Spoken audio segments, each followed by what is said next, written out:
அனைவருக்கும் வணக்கம். இன்னைக்கு நம்ம வேள்பாரியின் 30வது அத்தியாயம் பார்க்க இருக்கிறோம். வாங்க வாசிக்கலாம். இதை எழுதிய சு. வெங்கடேசன் ஐயா அவர்களுக்கு நன்றி. நண்பகலுக்கு பின்னர் தான் எல்லோரும் படுக்கையை விட்டு எழுந்தனர். முந்தைய நாள் கொண்டாட்டம் முடிந்ததென்னவோ அதிகாலையில்தான். உறங்கிய பிறகு கனவில் தொடர்ந்த ஆட்டங்கள் எப்போது முடிந்திருக்குமோ யார் அறிவார். மாலை நேரம் நெருங்கும் வேளையில் சித்திர மாளிகைக்கு ஒவ்வொருவராக வரத் தொடங்கினர். பேரரசர் வரும் நேரம் அறிந்து ஏற்பாடுகள் ஆயத்தமாயின. பாண்டிய நாட்டின் பெரும்படை தளபதி கருங்கை வாணன் நேற்று தான் தலைநகர் திரும்பியிருந்தான். கருங்கை வாணனை போன்ற ஒரு மாவீரன் எப்பேரரசுக்கும் தளபதியாய் அமைந்ததில்லை என்றே சொல்கின்றனர். அவன் தளபதியாக வழிநடத்தி சென்ற எல்லா போர்களிலும் இணையற்ற வெற்றிகளே கிடைத்துள்ளன. பேரரசுக்கு வெற்றி கிடைப்பது அரிய செய்தி அல்ல. ஆனால் அவன் அடைந்த வெற்றிகள் அனைத்தும் சோதித்து பார்த்து அடைந்த வெற்றிகள். எதிரிகள் வீசும் அம்புகளுக்கு இடையில் போர்க்கலையின் பயிற்சியை நிகழ்த்த அளவற்ற திறன் வேண்டும். அவன் எதிரிகளை வைத்து போரினை அறியவே முயல்கிறான். போர் தொடங்கிய சில நாளிகைகளிலேயே களத்தின் ஒவ்வொரு இயக்கமும் அவனால் கணிக்கப்பட்ட வடிவத்துக்குள் வந்துவிடுகிறது. எதிரிகள் அவன் சொற்பேச்சை கேட்டு வந்து சேருவதைப் போலத்தான் அவனது திட்டத்துக்குள் தலை நுழைத்து எட்டி பார்க்கின்றனர். பார்த்து கொண்டிருக்கும் போதே தலைகள் உடலை விட்டு தள்ளி போய் விழுகின்றன.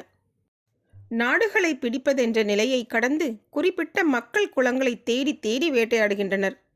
எல்லாவித திறன்களையும் சேகரித்து கொள்ள வேண்டியது ஒரு பேரரசின் தேவையாக இருக்கிறது.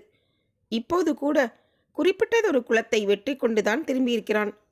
இத்திருமணத்தை முன்னிட்டு சூழ்கடல் முதுவனுக்கு மிக சிறந்த பரிசை தர பேரரசர் விருப்பப்பட்டார்.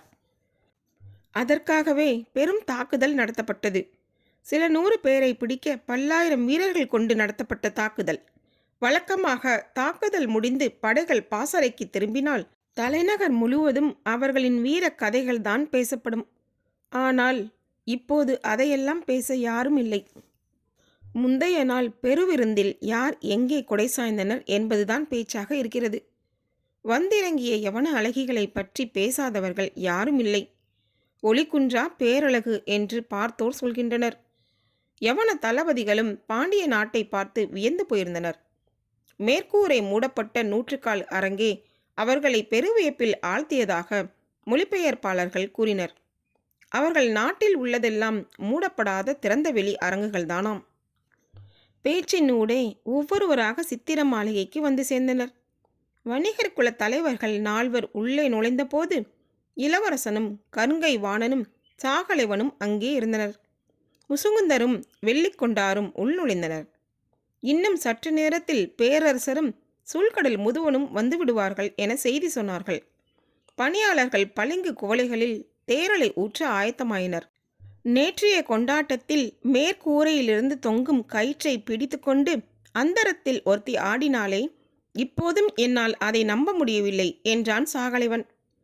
அவள் தந்தரையில் ஆடினால் கூட நமது கண்களால் நம்ப முடியாமல் தான் இருந்திருக்கும் என்றார் கருங்கைவாணன். பேசிக்கொண்டிருக்கும் போது வெள்ளிக்கொண்டார் கேட்டார், அந்த ஆட்டம் எப்பொழுது நிகழ்ந்தது? எல்லோரும் சிரித்தனர். உங்களின் ஆட்டம் தொடங்கிய பின்னால்தான் என்றான் சாகலைவன். அவளாவது கயிற்றை பிடித்து ஆடினாள், நீங்களோ காற்றை பிடித்தே ஆடினீர்கள் என்றார் முசுகுந்தர். சிரிப்பு அரங்கை நிறைத்தது. பேரரசர் வரும் அறிவிப்பு ஓசை கேட்டது. சிரிப்பொலியை அடக்கி வாயில் நோக்கி வணங்கி நின்றனர். தேரல் மட்டும்தான் அருந்தும் போது தரும் மயக்கத்தை அதன் மனத்தை நுகரும் போதே தந்துவிடும் சிறப்பை கொண்டது. அதனாலேயே குவளையில் ஏந்தியபடி மோந்தும் விளக்கியுமாக ஒரு விளையாட்டை விளையாடுவர். மூக்கில் ஏறும் மயக்கம் கன நேரத்திலேயே நடு உச்சியை தொட்டு திரும்புகிறது. கலையாமல் இருக்கும் மேகம் போல அது உச்சந்தலையில் நீண்டு நிலை கொள்ளும். எப்போது குடிக்க தொடங்குகிறீர்களோ அதன் பின் அது வயிற்றோடும் எரிக்கொள்ளும் மயக்கத்தோடும் தொடர்புடையதாகிவிடுகிறது.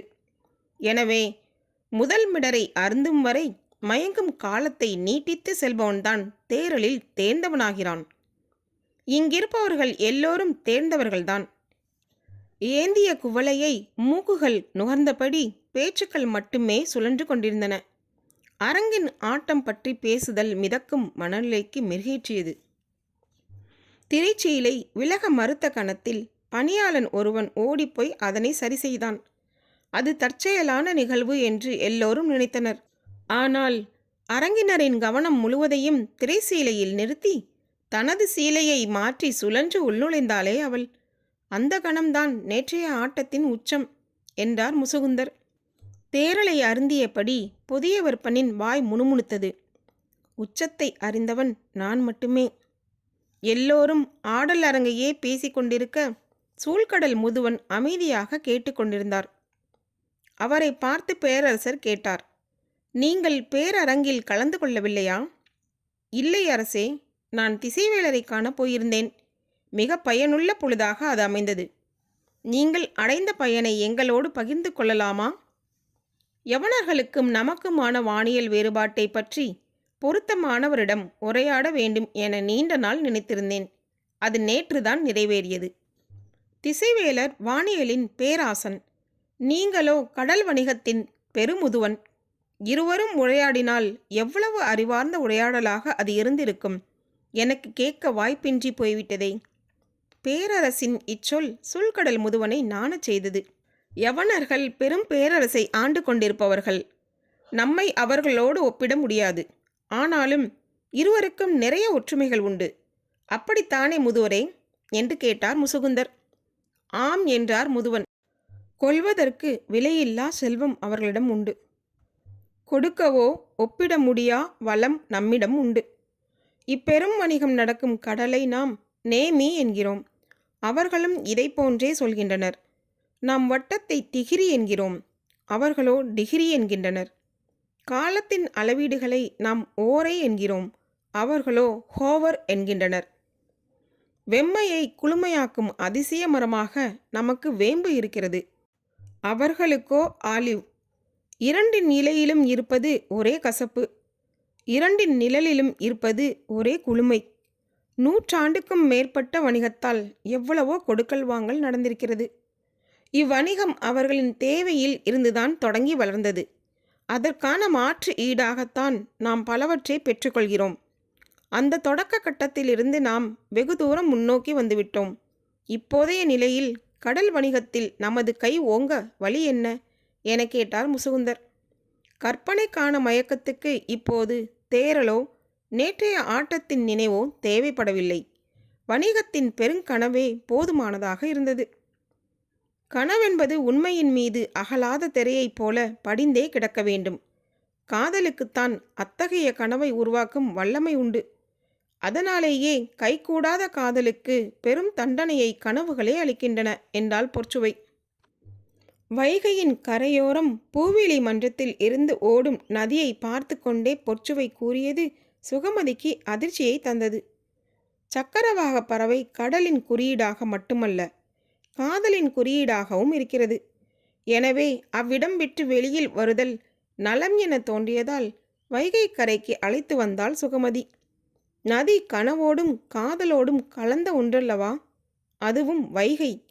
காதலர் திருவிழாவை காலங்காலமாக தனது உள்ளங்கையில் வைத்து கொண்டாடும் நதியல்லவா? இங்கு வந்தால் வேறு எதன் நினைவு வரும் என்று நீ நினைத்தாய் என கேட்டாள் பொற்சுவை. வைகையை தமிழ் நதி என்றுதானே புலவர்கள் அழைக்கின்றனர். அதனால் உங்களின் நினைவு இலக்கியத்தின் பால் செல்லும் என நினைத்தேன் என்றாள் சுகமதி. இலக்கியமும் காதலும் வெவ்வேறா சுகமதி என கேட்டவள் கூறினாள். நீ கப்பலுக்குள் இருக்கும் நீரணி மண்டத்தில் நாட்டியம் பார்த்திருக்கிறாயா? ஒரே ஒரு முறை. மணிவாய் தீவுக்கு போகும்போது உங்களோடு சேர்ந்து பார்த்திருக்கிறேன். அப்போது என்ன நடந்தது என்று நினைவுபடுத்திப்பார். நடனம் ஆடுபவளின் கால்களை நாம் வியந்து பார்த்து கொண்டிருப்போம். ஆனால் அதைவிட அதிகமாக நாம் ஆடிக்கொண்டிருப்போம். எது நடனம் என்ற குழப்பம் இருந்து கொண்டே இருக்கும். இலக்கியமும் காதலும் அப்படித்தான். எது இலக்கியம் எது காதல் என்பதை பிரித்தறிய முடியாது. ஒன்றின் நிழலாக இன்னொன்று இருக்கும். ஆனால் எது நிழல் என்பதை உறுதியாக சொல்ல முடியாது. சுகமதி வாயடைத்து போனாள். வைகையின் சிற்றலைகள் அடுத்தடுத்து வந்து பொற்சுவையின் கால்களை நனைத்து போயின. ஆடையின் கீழ் விளிம்பு முழுவதும் ஈரமானது. நேற்று ஆடல் அரங்குக்கு நீங்கள் ஏன் வரவில்லை என்றும் நீயாவது சொல்லி அழைத்து வர வேண்டாமா என்றும் பலர் என்னை கேட்டனர். நீ என்ன சொன்னாய்? பொற்சுவை மிகச்சிறந்த நடன மங்கை. யாருடைய ஆட்டத்தை பார்க்க வேண்டும் என்று அவருக்கு தெரியாதா என பதிலுக்கு கேட்டேன். மறுமொழியால் மகிழ்ந்த பொற்சுவை கேட்டாள், நான் சிறந்த நடன மங்கையா சுகமதி? இதில் என்ன ஐயம்? நீங்கள் ஆடிய ஆட்டத்தைக் கண்டு மயங்கியவன் தானே அந்த மாவீரன்? கேலிச் சிரிப்பொன்றை உதிர்த்தபடி பொற்சுவை கேட்டாள். நீ எதற்காக என்னை வைகை கரைக்கு அழைத்து வந்தாய்? இப்போது எதை நினைவூட்டுகிறாய் என கவனித்தாயா? அப்போதுதான் சுகமதிக்கு தான் செய்த தவறு புரிந்தது. நாக்கை மடக்கி கடித்தாள். தப்பிக்க முடியாது சுகமதி. நானும் நீயும் காதலை விட்டு ஒருபோதும் தப்பிக்க முடியாது. ஆடையின் கீழ் விளிம்பை நதிநீரும் கழுத்தின் மேல் விளிம்பை கண்ணீரும் கடந்து கொண்டிருக்கின்றன. நாம் என்ன செய்ய முடியும்? இப்படி ஒரு மயக்கம் உள்ளுக்குள் சுழல ஆரம்பித்தால் யார்தான் என்ன செய்ய முடியும்? தேரலின் சுவையை இதழ்கள் பருகத் தொடங்கிய நேரத்தில் சூழ்கடல் முதுவன் பேசத் தொடங்கினான். யவனத் தேரல் இதனினும் கடுஞ்சுவை கொண்டது. ஆனால் மனமற்றது. பாண்டிய நாட்டு தேரலின் தனிச்சுவையே மனத்தாலேயே மயக்குதல்தான். யவனத் தேரல் மனமற்று போகலாம். ஆனால் யவன அழகிகள் பார்த்தாலே மயங்க வைக்கும் மாயங்கள் அன்றோ? அவர்களை என்ன சொல்வது? ஏளனமாய் ஒரு சிரிப்பு சிரித்தார் முதுவன். இதில் சிரிக்க என்ன இருக்கிறது என கேட்டார் முசுகுந்தர். நீங்கள் பேர் அழகிகள் என்று வர்ணித்து மயங்குகிறீர்களே, அவர்களில் பெரும்பான்மையோர் யவன அழகிகள் அல்லர். அவையில் இருந்த எல்லோருக்கும் உச்சியில் ஏறிய மயக்கம் சட்டென கீழிறங்கியது. பேரரசர் திகைத்து போனார். முதுவன் அதனை கண்டு கொள்ளாமல் தேரலை பருகினான். என்ன இப்படி சொல்கிறீர்கள்? அவர்கள் யவன அழகிகள் இல்லாமல் வேறு யார்? அவர்கள் எல்லோரும் பாப்ரிகோன் அழகிகள். ஒரு சாயலில் யவன அழகிகள் போல் இருப்பார்கள். அவர்களைத்தான் கப்பலில் வந்து இறக்குகின்றனர். எங்களுக்கு உண்மை தெரியும் என்பதால் இம்முறை 3 பேரை மட்டும் யவனத்திலிருந்தும் மீதம் 20க்கும் மேற்பட்டோரை பாப்ரிகோனிலிருந்தும் அழைத்து வந்து பரிசளித்தனர். எல்லோரும் அதிர்ந்து போனார்கள். சற்றே பதற்றமும் உருவானது. பரிசளிக்கப்பட்டவர்களில் 3 மட்டும்தான் யவன அழகிகள் என்று எப்படி சொல்கிறீர்கள் என கேட்டார் வெள்ளிக்கொண்டார். குவளையை மாற்றி நிரப்பிய தேரலை கையில் ஏந்தியபடி முதுவன் சொன்னான். நாங்கள் வணிகத்தில் பெரும் பொருள் ஈட்டுபவர்கள் மட்டுமல்ல, பெரும் பொருள் இழப்பவர்களும் தான். பேரரசருக்கு ஏற்பட்ட அதிர்ச்சி வெளிப்படையாகவே தெரிந்தது. இந்த ஏமாற்றம் ஒரு தரப்புக்கு மட்டும் என்று நினைத்து விடாதீர்கள். 2 தரப்புக்கும் தான் நிகழ்கிறது என்றார் முதுவன். அந்த தரப்புக்கு என்ன நிகழ்கிறது என்பதை தெரிந்து கொள்ள ஆர்வத்தோடு இருந்தனர். இங்கே வாங்கும் முத்துக்களை பல 100 மடங்கு விலைக்கு அவர்களின் சொந்த நாட்டினரிடம் விற்பனை செய்கின்றனர். உங்களுக்கு தருவனவற்றில் நிறமும் மூக்கும் தான் வேறுபடுகின்றன. அவர்களுக்கு தருவனவற்றில் 100க்கு 100 வேறுபடுகின்றன. எல்லோரும் வாய் பிளந்து கேட்டுக்கொண்டிருந்தனர். முதுவன் சொன்னான், இதுதான் வணிகத்தின் நியதி. விற்கப்படும் இடத்தில் முடிவாகும் விலை. பொருளுக்கு மட்டுமல்ல, அதை பற்றிய அறியாமைக்கும் சேர்த்துதான். பல 100 மடங்கு அதிகப்படுத்தி விற்கிறார்கள் என்றால் அதை ஏன் அவர்கள் மட்டும் பெற வேண்டும்? இவ்வணிக பாதையின் கட்டமைப்பை கையில் வைத்திருப்பது அவர்கள்தானே. அவர்கள் வைத்துள்ள கட்டமைப்பு என்ன என்பதனை சற்று விளக்கமாக சொல்லுங்கள். அதன் பின் நாம் என்ன செய்யலாம் என்பதை பற்றி சிந்திக்கலாம் என்றார் முசுகுந்தர். இனிமேல் சிந்திக்க என்னடி இருக்கிறது? எல்லாம் முடிந்துவிட்டது. என்னால் இன்னும் நம்ப முடியவில்லை. எதனால் தங்கள் தந்தை இந்த முடிவை எடுத்தார்?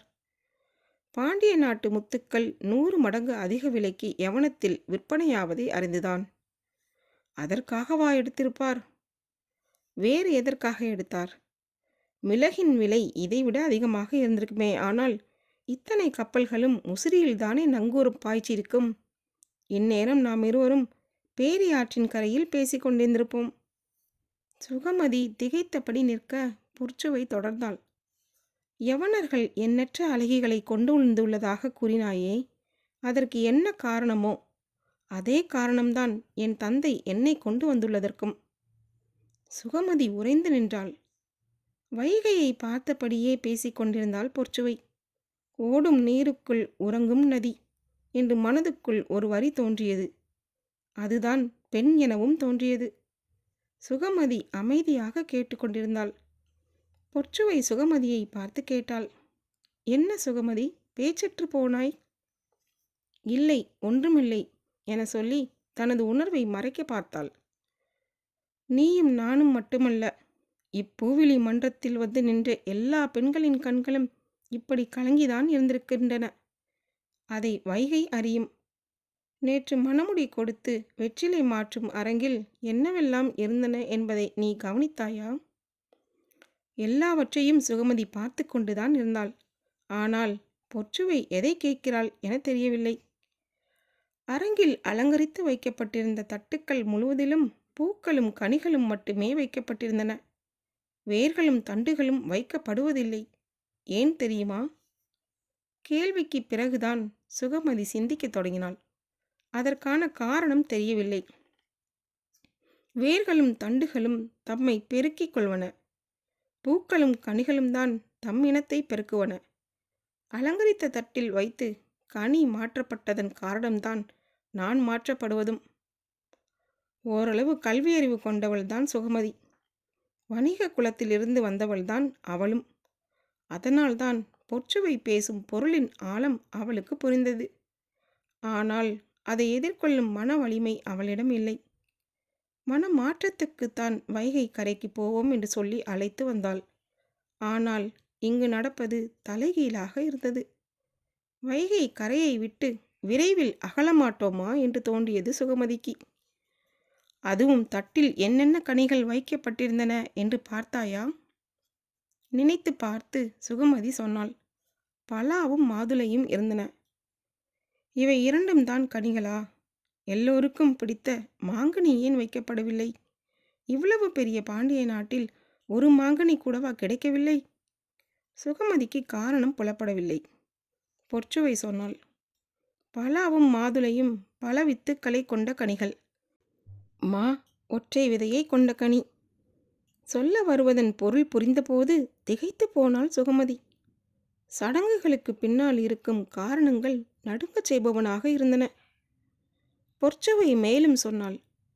என் உடல் எக்கனியாகவும் இருந்துவிட்டு போகட்டும். ஆனால் என் மனமோ ஒற்றை விதையுடைய மாங்கனி. அதில் இன்னொரு விதைக்கு இடமில்லை. இன்னும் வயிற்றில் இடமிருக்கிறதா என கேட்டபோது சூழ்கடல் முதுவன் சொன்னார். நாங்கள் கடற்குடிக்காரர்கள். நீரில் மிதப்பதும் நீரால் மிதப்பதும் தான் எங்களின் வாழ்வு. முதுவனின் பேச்சை கேட்டு மகிழ்ந்தனர் எல்லோரும். அவர் வணிக பாதையின் கட்டமைப்பை பற்றி சொல்ல ஆயத்தமானார். அதை கவனித்த பேரரசர் கூறினார். இவ்வுரையாடலின் போது திசைவேலரும் இருந்தால் பொருத்தமாக இருக்கும். அவரை அழைத்து வாருங்கள் என்று உத்தரவிட்டதும் பணியாளர்கள் ஓடினர். அவர் வந்ததும் இதை பற்றி பேசுவோம் என்றார் பேரரசர். திசைவேலர் தென்திசை மாளிகையில் இருக்கிறார். இங்கிருந்து போய் அவரை அழைத்து வந்து சேர நேரமாகும். முதுவன் சொல்லத் தொடங்கும் போது தந்தை ஏன் இப்படி செய்துவிட்டார் என மனதுக்குள் புலம்பினான் இளவரசன். பெருங்குவளை 3 கடந்துவிட்டால் நினைவை நமது கட்டுப்பாட்டின் வழியே ஒழுங்குபடுத்த முடியாது. இவ்வளவு முதன்மையான செய்தியை உளறலாக பேசிவிடக்கூடாது. அது மட்டுமல்ல, உடன் 3 வணிகர்களை வைத்து கொண்டு பேசுவது அறிவுடைமை அல்ல. எனவே நாளை நிதானமாக பேசலாம் என்று முடிவெடுத்த பேரரசர் சற்று நேரம் கடத்துவதற்கு தான் இதை செய்தார். முசுகுந்தருக்கு மட்டும் இது புரிந்தது. சொல்ல மறந்துவிட்டேன். திசைவேலர் வந்ததும் அவரிடம் யாரும் கபிலரை பற்றி சொல்லிவிடாதீர்கள். கோபப்பட்டு விடுவார் என்று சொல்லி சிரித்தார் முதுவன். முதற் குவளையை கடக்காமல் இருந்த முசுகுந்தர் கேட்டார். பெருங்கவி இன்னும் ஏன் மணவிழாவுக்கு வந்து சேரவில்லை? மணமுடி நிகழ்வுக்கு முன்னதாக வந்து விடுவார் என நினைத்தேன். தாம்பூலம் தரிக்கையில் அவர் இல்லாதது மனதை கவலை கொள்ள செய்தது என்றார் பேரரசர். இத்திருமணம் பற்றிய செய்தி தெரியாத இடமே இல்லை. தெரிந்தால் அவர் வராமல் இருந்திருக்க மாட்டார். ஒருவேளை நெடுந்தொலைவில் உள்ள தீவு எதற்கேனும் போயிருந்தால் செய்தி எட்டாமல் போயிருக்கலாம் அல்லவா? முதுவன் சொன்னான். இல்லை, எல்லா தீவிலிருந்தும் வணிகர்கள் வந்துவிட்டனர். இத்திருமண செய்தி தெரியாத பகுதி நிலப்பரப்பில் எங்கேனும் இருக்கலாம். தீவுக்குள் எங்கும் இல்லை. கடலும் கடல்சார் வாழ்வும் தானே உங்களுக்கு அமைந்தது. நீங்கள் எப்படி செடி கொடி காய் கனிகளை பற்றியெல்லாம் இவ்வளவு அறிந்தீர்கள்? வைகையில் இருந்து மாளிகை திரும்பு வழியில் சுகமதி கேட்டாள். மறுமொழியின்றி அமைதியாக வந்தாள் பொற்சுவை. தேர் சக்கரம் உருளும் ஓசை மட்டுமே கேட்டுக்கொண்டிருந்தது. நான் எதுவும் தவறாக கேட்டுவிட்டேனா? இல்லை, மனம் ஆசானிடம் போய்விட்டது. அவர் எனக்கு கற்றுக் கொடுத்தது ஏராளம். அவரை பார்க்க கண்கள் ஏங்குகின்றன. அவர் ஏன் இன்னும் மணவிழாவுக்கு வராமல் இருக்கிறார்? அதை பற்றி நான் சிந்திக்கவில்லை. அவரை பார்த்தால் அந்த கணமே உடைந்து அழுது விடுவேன். அவரை நினைத்தாலே மனதில் பதற்றம் பற்றி கொள்கிறது. அதனாலே நினைக்காமல் இருக்கிறேன். இப்போது நீ அவரை நோக்கிய நினைவை கிளறி விட்டு விட்டாய். இன்னும் சில நாட்கள் தானே இருக்கின்றன. அதற்குள் வந்து விடுவார் என நினைக்கிறேன். வருவதாக இருந்திருந்தால் எப்போதோ வந்திருக்க வேண்டும். அதற்கான நாட்கள் கடந்து விட்டன. இனி அவர் வரமாட்டார். பாண்டிய பேரரசின் போற்றுதலுக்குரிய பெருங்கவி உங்கள் பேராசன் பின் எப்படி வராமல் இருப்பார்? இம்மணவிழா பற்றிய செய்தி தெரிந்தால்தானே வர முடியும். வேந்தர்கள் அனைவருக்கும் சிற்றரசர்கள் எல்லோருக்கும் அழைப்பு அனுப்பப்பட்டுள்ளது. தீவு கூட்டங்கள் எங்குமிருந்தும் வணிகர்கள் வந்துள்ளனர். பின் அவருக்கு தெரியாமல் இருக்க வாய்ப்பில்லையே. உதட்டோரம் சின்னதாய் ஒரு சிரிப்பை உதிர்த்துவிட்டு பொற்சுவை சொன்னாள். அவர் பரம்பு நாட்டுக்கு போயிருந்தால் எப்படி தெரிந்திருக்கும்? சுகமதியின் கண்கள் இமைக்காமல் நிலை கொண்டன. பொற்சுவை தொடர்ந்தாள். இது போன்ற செய்திகள் சென்றடையாமல் இருக்கும் ஒரே நிலப்பகுதி அதுவாகத்தான் இருக்க முடியும். ஆசானும் அங்கே போக வேண்டும் என்று பல ஆண்டுகள் விருப்பத்தோடு இருந்தார். அது இப்போது நிகழ்ந்திருக்க வேண்டும். சற்று இடைவெளி விட்டு சொன்னாள். என் கண்ணீர் அவரை வெகு தொலைவிலே நிறுத்திவிட்டது சுகமதி. பரம்பின் குரல் ஒலிக்கும். இந்த புத்தகம் உங்களுக்கு பிடித்திருந்தால் சப்ஸ்கிரைப் பண்ணுங்கள், ஷேர் பண்ணுங்கள், கீழே இருக்க லைக் பட்டனை கிளிக் பண்ணுங்கள். மீண்டும் பாரி வருவான். நன்றி, வணக்கம். மீண்டும் அடுத்த அத்தியாயத்தில் சந்திப்போம். உங்களிடமிருந்து விடைபெறுவது தீபா. நன்றி.